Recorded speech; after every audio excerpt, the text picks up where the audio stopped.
এটা কে নাচ করতেছে? আমার ঘরে তো কোনো মেয়ে নেই, আমি তো এখানে থাকি। তো এই কোথা থেকে আসছে? এই নে, তুমি কে? আর তুমি আমার ঘরে এসে নাচছো কেন?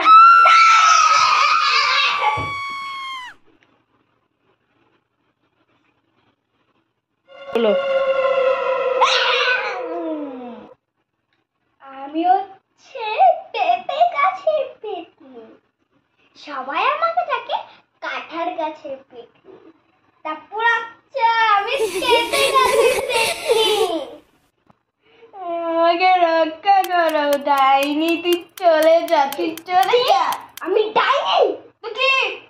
আমি ভূত? তুই ডাইনি হবি?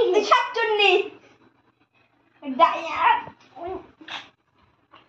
আমি ছেড়ে দিলাম, এবার আমি নাচ করবো।